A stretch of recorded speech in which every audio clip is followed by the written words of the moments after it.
way that the current president, President Trump, approaches digital media, how is that going to change the way future politicians approach it?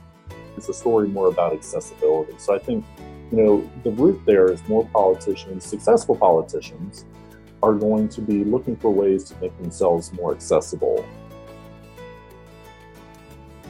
Hey everyone, welcome to another episode of the SpinSucks Fireside Chat. I am Jenny Dietrich. Today, I have a guest who is no stranger to SpinSucks, nor a stranger to the marketing industry. He is widely known for his incredible brain, his ability to make technical things seem easy to us mere mortals, and his willingness to share his fancy cocktails. Or maybe that's just with me.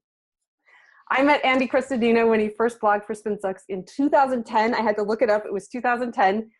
So he works and lives within 1 mile of me. We actually had never met before that, but we became fast friends when he complimented me on the work that we do here at SpinSucks. And he also once told me that I could pass for a college student if I wore a hoodie and baggy jeans. So it's really hard not to love him. Andy is co-founder and chief marketing officer, which I think is a new title of Orbit Media. Mm-hmm. Yeah? Oh, yep. Look at that. I looked today and I was like, chief marketing officer. I think that's new. Orbit is a web design and development firm in Chicago. He's the author of Content Chemistry. I think this is actually the old one too, but I keep it here because it's all marked on and printed on. That is that's an artifact. That's the first edition. I love this. This is the fourth. Here's the fourth edition, which I'm going to send to you as soon as we're done here. Don't send it to me because I like my copy. So yes, author of Content Chemistry, which I obviously keep at my side at all times. He's the founder of Content Jam, which, by the way, I am the closing keynote for this year. So if you want to attend, that's in November. And he's a regular face on the national speaking circuit. If you've had the opportunity to hear Andy speak, you will know that I am actually downplaying him. If you've not had the chance yet, settle in for this fireside chat because you're in for a great, great treat. So welcome, my friend. I'm glad to be back. Thank you for having me. I think I test all this new stuff with you first. I'm like, okay, yeah. I have a new idea. Let's do this. And you're always like, okay. Yeah, this is great. No, this is a great format. And it's now tons of these you've done with all kinds of killer experts. So it's an honor and a privilege. Thank you. Well, last month we got to talk to Tyler Brown, who worked with Sean Spicer. So that was an interesting conversation. Wow. Yeah. And it actually aired right before Sean Spicer resigned. So. It's almost like I'm going to take credit for that, actually. Well done on the White House shakeup. So I am trying something a little bit differently. I asked the members of our PR Dream Team, which is our membership site, if they had questions for you. And so I got all sorts of questions. So we're just going to kind of ramble and roll and see where things lead us. Sounds good. All right. The first question. What is your opinion on giving away content for free versus gated content?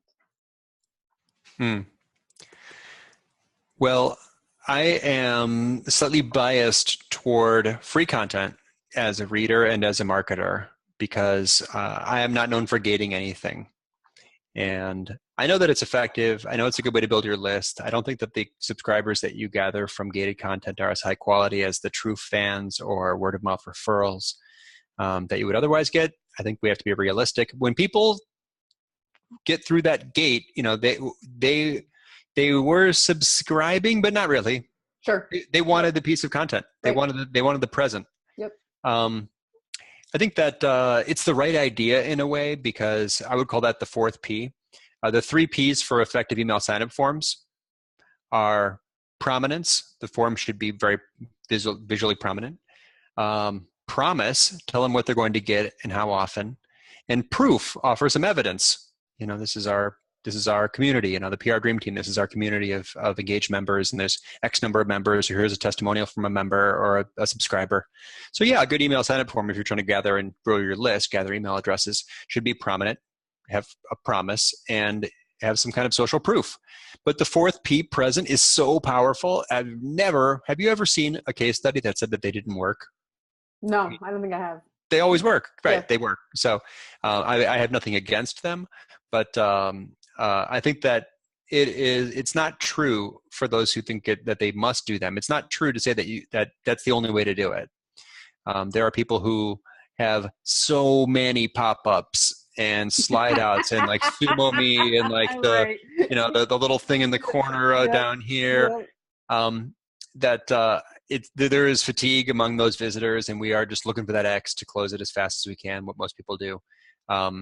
So I have a bias toward not having the pop-up or exit intent sign-up box, but it's only a personal bias, and my opinion is not relevant. What matters is results, and I know for a fact that they work. Mm-hmm. So I have to recommend them, just knowing that everyone that uses them has found them to be effective. Do you find that there's a good balance between free and gated? Well, I think that if the gate is for something that is truly an upgrade to the content, so let's say that I'm reading there's event marketing tips here, and the offer or the present or the ethical bribe or the lead magnet, or what do people call it? The ethical bribe, a lead magnet or a content upgrade. Yeah. Lead magnet, content upgrade. I don't think there's an established name for this thing. Ethical bribe. I like that. I'm using that. Something like that. Yeah. Barry Molt said that to me once. So whatever that thing is called, if it is true, if it's relevant, and if it really is an upgrade to the content, then it has more analysis, it has more data, it has more insights. It's a larger version of the same thing, but but better. Then why not? But I think that a lot of people, what they do is hey, here's the whole 2,000 word article, right? And to get the PDF version of this 2,000 word article, right? Why? What? That's it's subscriber bait, and I don't think it's as defensible or ethical as something that truly is an upgrade. Well, you guys do a really nice job of organically growing your email list. So what are some good tips you have for that? Well, you're making an appointment, as Drew Davis would say. You're making an appointment with your audience. So that's the key, is to tell people what they're going to get and how often. So one of the things that we've done is we published basically at the header of our blog our mm-hmm. mission statement. Mm-hmm. So the Urban Media blog is where it's managed marketers and website owners, that's the audience, get practical advice on content marketing, analytics, and web design. That's the information to get better results from their websites. That's what's in it for me. Right. So the content marketing mission statement, audience X gets information Y for benefit Z, is explicit. So when people say, yeah, let's publish and document our content strategy, but sometimes they keep that in-house instead of putting that in a prominent place in the blog. So just putting that up there. So yeah, it's part of the prominence, promise, and proof, those 3 Ps of email marketing. But I think that is, when you tell people they're going to get practical digital marketing tips bi-weekly, then they know what they're subscribing for, and they're more likely to open and click. And I subscribe. I think I'm on there at least 3 times, because I probably should unsubscribe to 2 of them, but I'm always like, well, what if I miss something in one of the emails? I'm screwing up your numbers. It's only bi-weekly. That's right, but it's so easy because you have your photo, a headline, a blurb, and there's only 2 or 3. I think you added a 3rd one right now because of Content Jam, but it's so easy to, I hate this word, but digest. Yeah, that's the idea. It's supposed to be really scannable. What I haven't tried yet, and I should, is experiment with text only. I bet that would work well. I haven't tested, we did. We ran a test in Q1 where we went from bi-weekly to weekly. So we were sending bi-weekly email, and for all of January, February, March, we sent weekly emails instead. You did? Yep. How do I not remember that? No one noticed. Everyone just treated it. Yeah, it was just it. The only impact in our analytics is an extra 100% traffic from email. Everything else is exactly the same. No comment. No kidding. Yeah, nothing. Yeah, people don't even know what your frequency is, it's weird. No, there wasn't one comment. There wasn't one complaint. There wasn't any extra unsubscribes. Weird. Nothing happened except we got twice as much email traffic. Very simple. Which is what you'd expect. You send twice as much email. Right. So that's, it's worth testing, right? We should all be considering testing. But you went back to bi-weekly. Then because it was the engine ran hot. Yeah, it was like really a lot of work. Yeah. Fascinating. So speaking of content, where should it sit on a website? So you guys have it, you have content on your blog, you have the podcast, you have Content Jam. Should it sit front and center? Should it be on a blog tab? Where should it sit? This is a great question. What I've noticed is a lot of blogs are starting to downplay that link to get to the blog, and a lot of sites we saw an example. People are experimenting with different labels for that navigation item. Right. Calling it something else. Don't call it a blog. Call it resources, or call it something. Interestingly, blog is a really vague term that's emotionally just difficult for certain clients to understand. Like people get freaked out by the idea when you tell them to blog, like they can't handle it. Yeah. Oh my gosh, I have to do it every day. And they're like, yeah. I don't have time for that. So there's basically two kinds of content strategies. One is where you're publishing time-sensitive stuff, more like news, in which case maybe just call it news, or they're publishing more evergreen stuff that doesn't go out of style, in which case it's more like resources. Maybe just call it resources. So reconsider the label. If you're publishing news, maybe call it news. If you're publishing resources, maybe call it resources. But blog sort of combines all of these things. The design-wise, I think that a lot of homepages now, like you look at Unbounce or a lot of these websites, like blog is like the smallest thing. Right. Or like Brian Dean goes to the extreme, his homepage is like a giant landing page. So homepages are weird designs. It's a very strange, unusual type of page because it has to speak to everybody and segment to any visitor, no matter who they are. Right.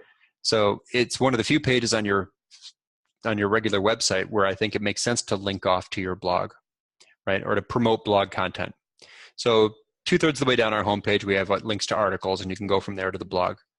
But normally on a sales page, I would never promote or put a blog article in the middle of a sales page, because I don't want my visitors leaving my, you know, I want them to convert into leads. Right. So I think that the homepage is a weird exception. It's backwards from a decision-making process too. Right, they're going the wrong way. To buy they're totally going the wrong way. Yeah, that's like going backwards, upwards through the funnel instead of going down. You know, if there are, you know, they should go from a blog post to a sales page to the form, to the lead form. Correct. Not from a sales page to the blog. They're going like the wrong way. So that's one of the considerations. But where should the blog live? It should. I mean, there's the question has a lot of little aspects to it. The navigation labels, what pages, where, if anywhere, should content be surfaced and appear in the content area, like blog posts be promoted in the content area, maybe only on the homepage. Domain strategy, the blog should not be on a separate domain. Right. So then you ask the question, should a blog be on a subdomain versus a directory? Unless you're Spin Sucks and Armament Teachers. Unless you have a giant community of engaged members and no, you actually have a great example where those could be, it's like Content Jam is a separate website. Yeah. Those could be separate businesses. Those could be monetized or have exit strategies that are separate from each other. So there's utility at the level you are at. It's not weird at all to me. But a lot of people who are like, no, I just blog on Medium. It's like, what? Why? Right. Yeah.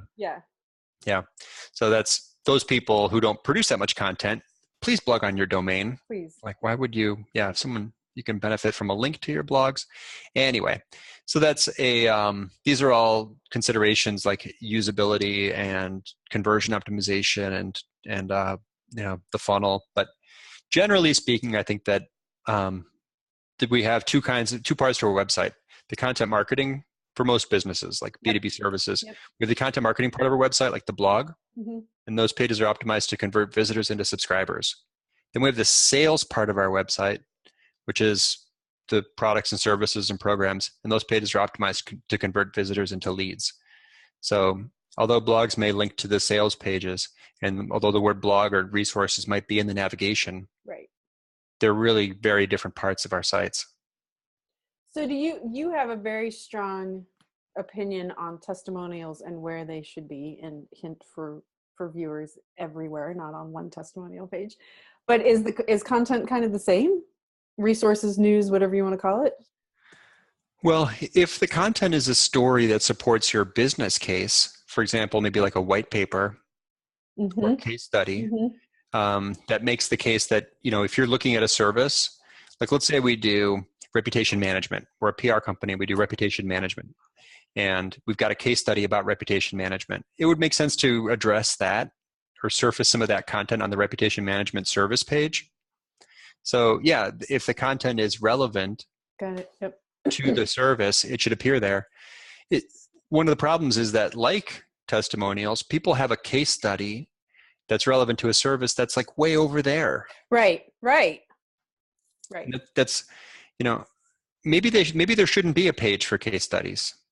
Maybe the case study should be, we should take the best parts of it and embed it into that service page.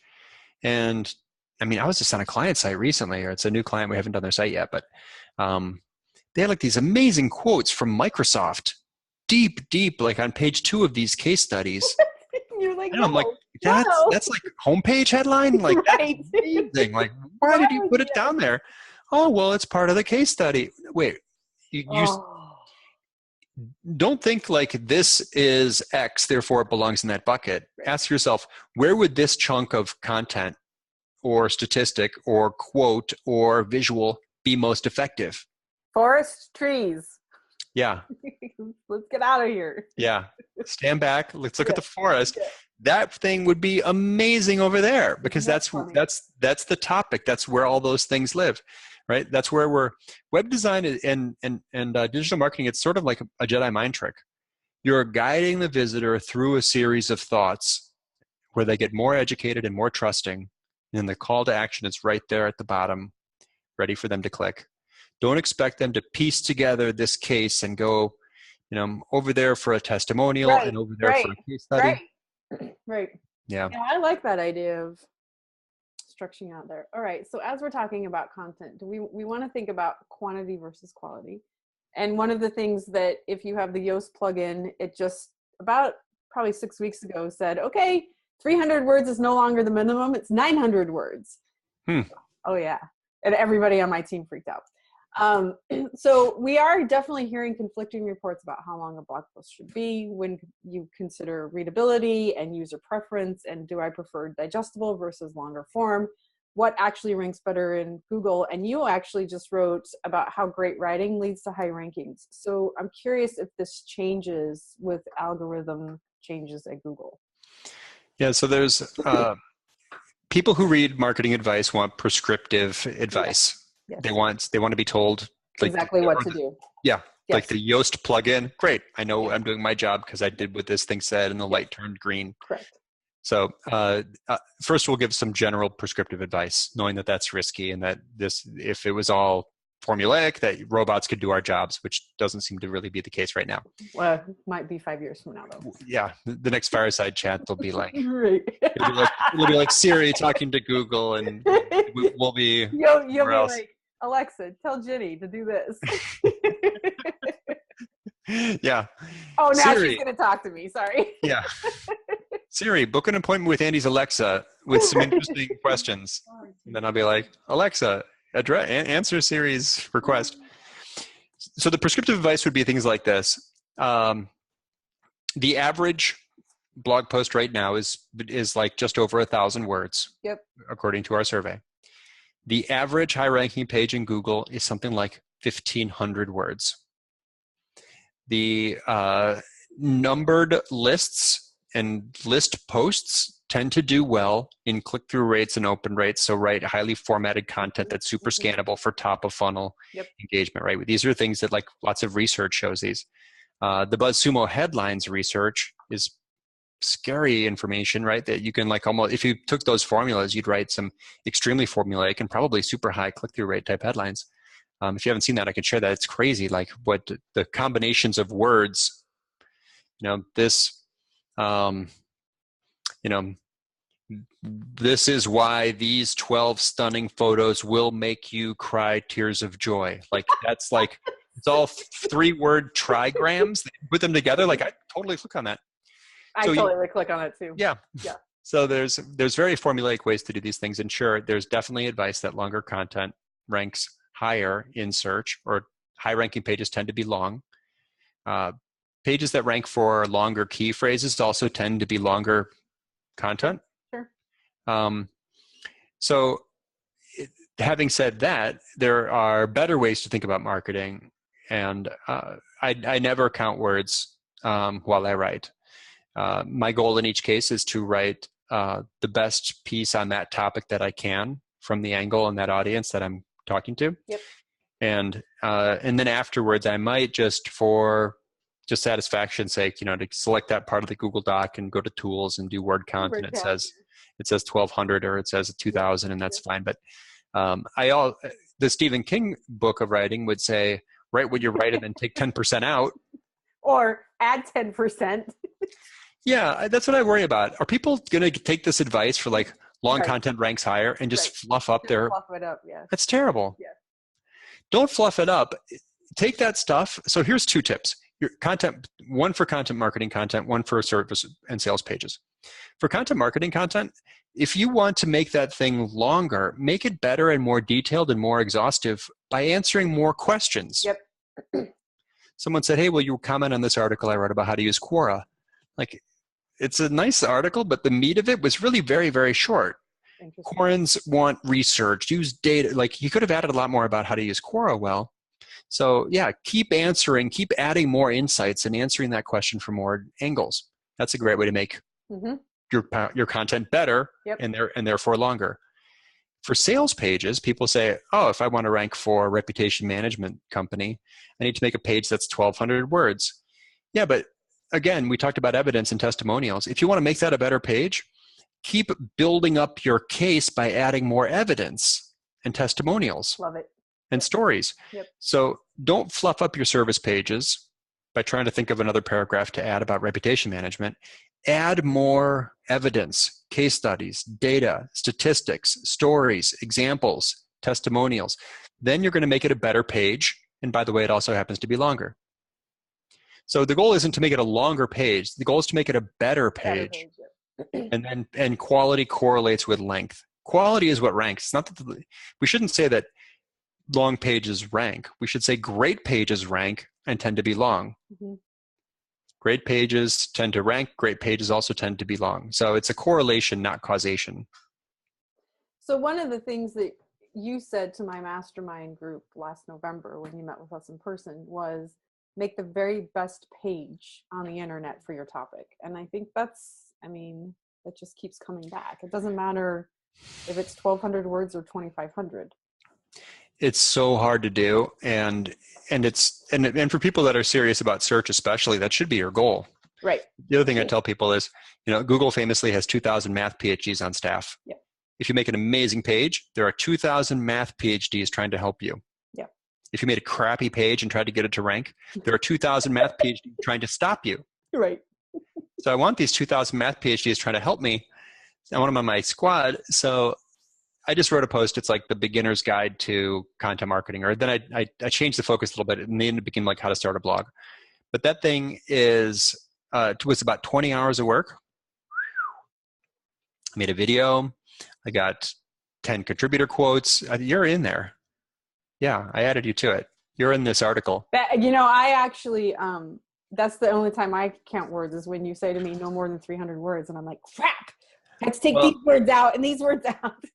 The reason why I ask contributors to limit the word count is because the formatting starts to look weird if they write something really long. Yeah, no, I get it. Because your face is there, and then it's like, whew, yeah. So it's just so that more people will read it. Because if you write a lot, then it looks really blocky, and people would only scan Unless you're Anne Hanley, and then you read everything because she's freaking hysterical. She's pretty tight, though. She writes pretty short contributions. Yeah, you're in this. It's a you wrote tip number 17, answer every comment. Oh, yes, you did ask me for that. Yep. And you're in here. So this thing is like, it might be 3,000 words long. Oh my gosh. But I'm literally trying to make the best page on the internet for how to start a blog. And that's what it took me, 20 hours. So how often do you guys at Orbit change content on the website, or tweak it, or beef it up, or add to it? I love this topic, especially now because I'm really watching very carefully to see. I'm going back and looking at the performance of older articles, and this is, it's not a secret, but everybody's website has like 3 or 5 or 10 articles that are getting them like half their traffic. Yeah. Almost everybody, every account I've ever seen. Yeah. So if you can preserve the ranking for whatever it's worth, you can preserve the ranking and traffic for those small overperformers. you have a dramatic impact on the top line total visitors. So I'm going back and looking at all these old articles that used to rank high and are starting to fall in rank. So I'm deliberately going back and I could show it to you. I have a process now for auditing content. Of course. Where I'm measuring. It's kind of cool. I'm trying to find someone to build it for me in Google Data Studio. I should just learn that thing, but it's just too much. Google Data Studio, it's like Tableau. It's like this crazy, like you open it. My dad could probably do that for you. I want to talk to your dad. That'd be great. I'm bad with spreadsheets. I'm not even good at math. People think I'm so analytical. I'm not very much at all. So anyway, but the spreadsheet shows, or this audit shows the top URLs for traffic and the change in traffic month to month over the last several months. It also shows how many sites have linked to them and their page authority. And it shows in the last column their conversion rate from visitor into subscriber. Wow. So what percentage of people who read that article then subscribe? Right. Once you build this out, you will immediately realize, like, I need to go back and work on some of these older things because they're starting to fall. We're starting to lose traffic from them, right? It used to give me 2,000 visitors a month. Now it's down to 1,200. If I could just make this a better article. So don't change the URL. Keep the URL the same, but go back and rewrite some of these older things. And they suddenly become much more visible again. There's a quote, I mentioned it before, whatever you think of him, he's good at this. Brian Dean said that, mentioned somewhere that he only has like 55 articles total. What? Yeah, he just keeps rewriting them. What? He only writes a new article if all of his old content is ranking where he thinks it should be. He just keeps working. So here's a concept. I'm going to talk about this at Marketing Profs and maybe at Content Jam. Maybe we don't need 1,000 articles. Maybe we need like 100 really good ones. And you just keep improving those things. Yeah. So without changing the URL, I'm going back. I've done it 4 or 5 times so far this year. I'm relaunching old articles.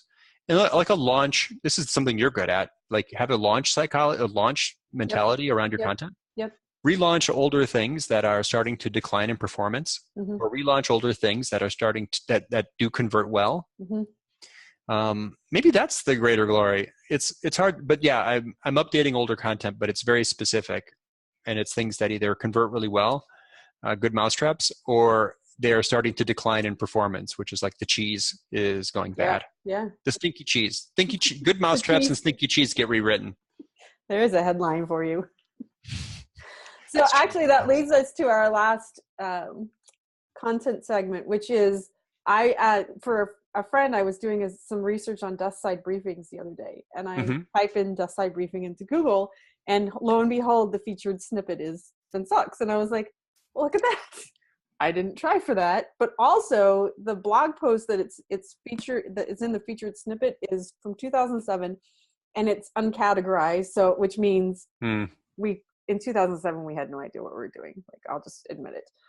No clue. So it's uncategorized. There's no image. There's no links. But it's still the featured snippet. And you and I had a debate over email about whether or not to include dates. So, I look at that, and it's clearly says from 2007, and it's clearly uncategorized. I mean, it says it right there. And so we're thinking about changing that strategy of not having dates on content, even though we publish twice a day. What's your thought on dates on published content? Well, like we said, there's 2 kinds of content. There's evergreen content and there's time-sensitive content. A lot of what you do time travels really well. Yeah. And so the date does nothing more than make it look old if it's discovered later. Right. This also relates to the conversation about pop-ups and gates for content, gated content. 100% of readers dislike them. 100% of marketers know they work.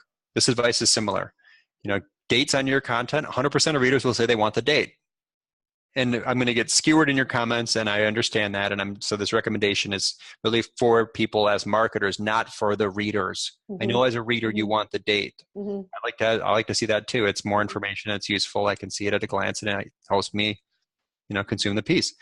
But as marketers, unless you publish ephemeral time-based content that expires, it's probably best not to have the date programmed into your website.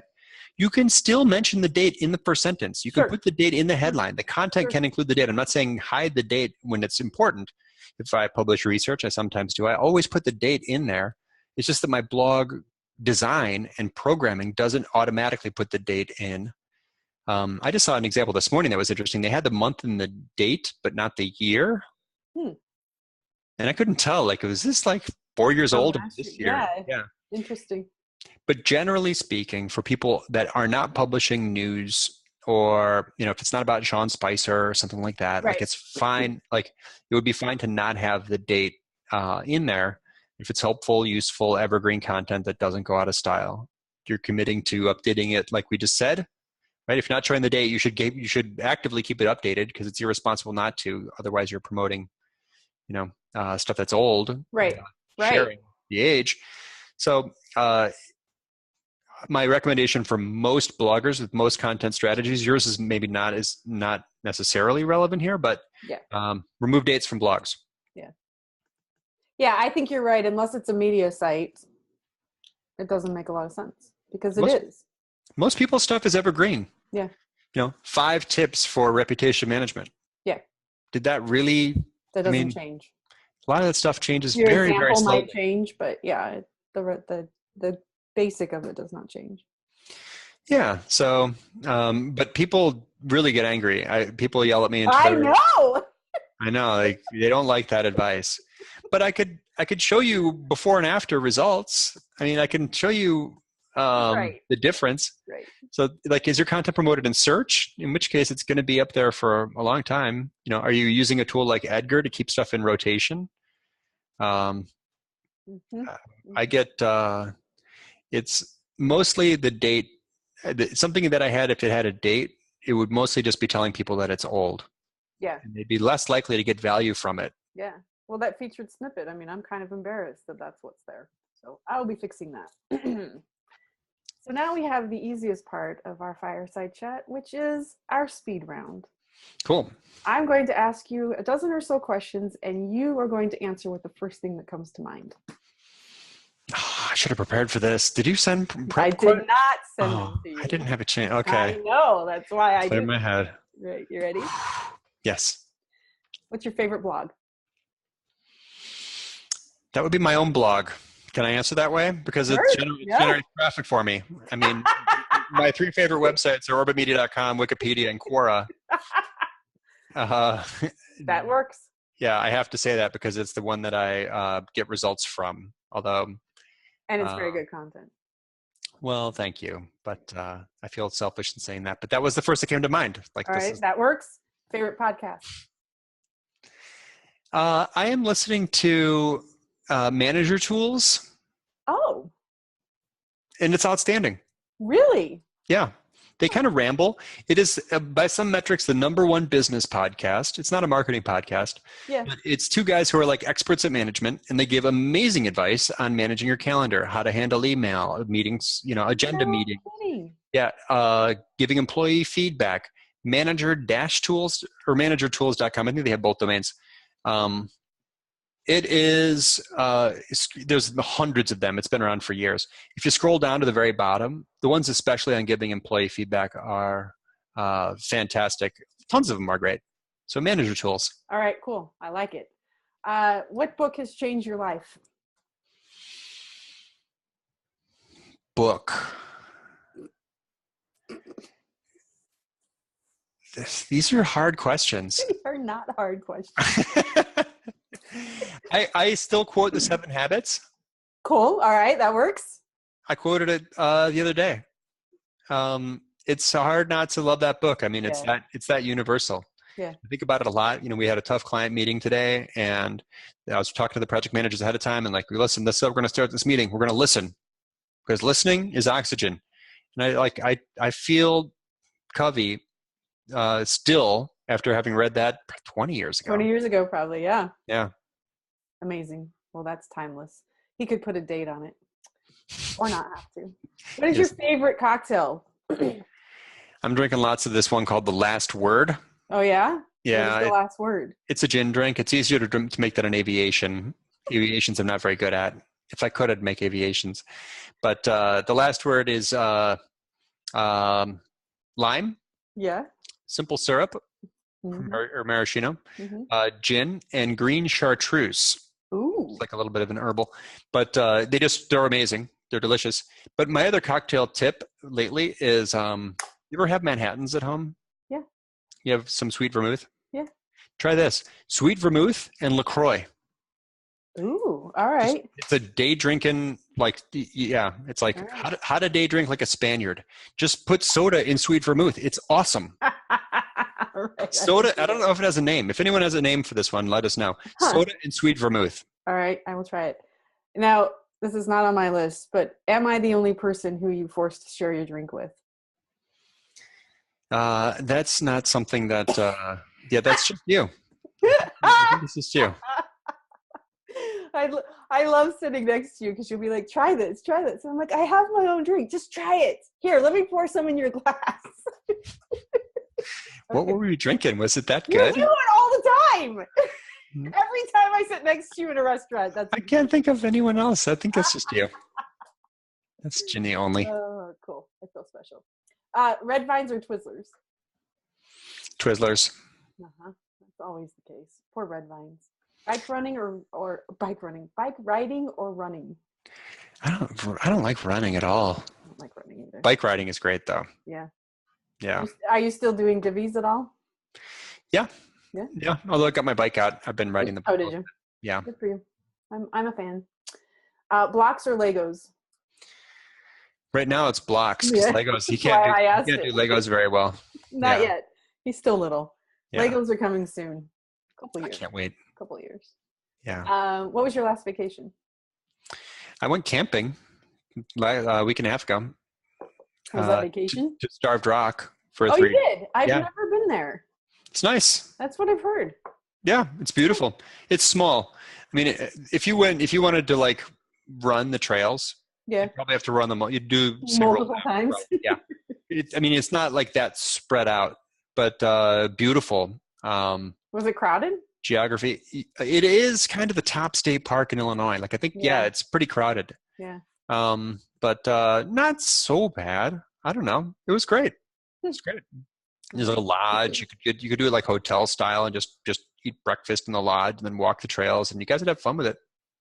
Yeah, I brought the baby. It's no problem. Huh. All right. Favorite snack? I'm gonna say like Reese's peanut butter cups. Oh, I ate a good. bunch of yesterday. Yeah, I could do popcorn. Popcorn. I'm a chips. I'm a barbecue chips guy.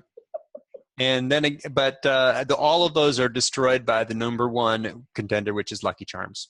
Lucky Charms. I eat a lot of Lucky Charms, and everything else is kind of unlucky compared to those. They're Lucky Charms is dominant in my diet. Yeah. What's the best meal you've ever had? You know, I hate to say like red meat because it's probably kills the planet for all of us to try to eat steaks every day. But have you been to Bavette's? No. Oh, it's right behind the Merchandise Mart downtown. Really? No one knows about this Is it place. It's new? like a speakeasy. Maybe, I don't know. Vets. If you can't make reservations for the salon, which is in the basement, over the you have to call for this. It's like a little more exclusive, but book Bavette's ask for a seat in the salon in the basement, and it's just charming and quiet and cool and delicious. Really, really good. All right. Order the last word. All right. I will do that, and I'll get the last word, or I'll just come to your house for that. I'll sit next to me. I'll pour some of my last word in your drink. I'll call and get We'll go reservations together. before. Yeah. Yeah, it sounds great. Get a sitter. Yeah, we'll all go. What's your guilty pleasure besides Lucky Charms? It's mostly Lucky Charms. I am, well, there are shows that I watch. I'm deep in Game of Thrones. I started at the beginning on Star Trek: The Next Generation. You did. I hadn't seen them. Yeah. It's been like a year. I'm in like the end of season 6. Yeah, my brother's doing that too. That's hilarious. Yeah. Yeah. So, definitely certain shows that probably would be, like the 45 minutes. Also, this is more of a confession. Nintendo Switch, Legend of Zelda. Gosh. I played Legend of Zelda, and I'm basically like all the way through. I'm not quite done with it. You and Kelly. That's all he does. Really? Ask him how many shrines. I have 98. I've finished 98 shrines. I will ask him. Yeah. Tell him to tweet me with a shrine count, and very proud of my progress in Legend of Zelda right now. That's embarrassing. Who am I? I'm that big. But you know that those dumb things, that's what they're made for our age group. They're not made. Yeah, they are. I It's know. true. Yeah. They're great. It's crazy. It's awesome.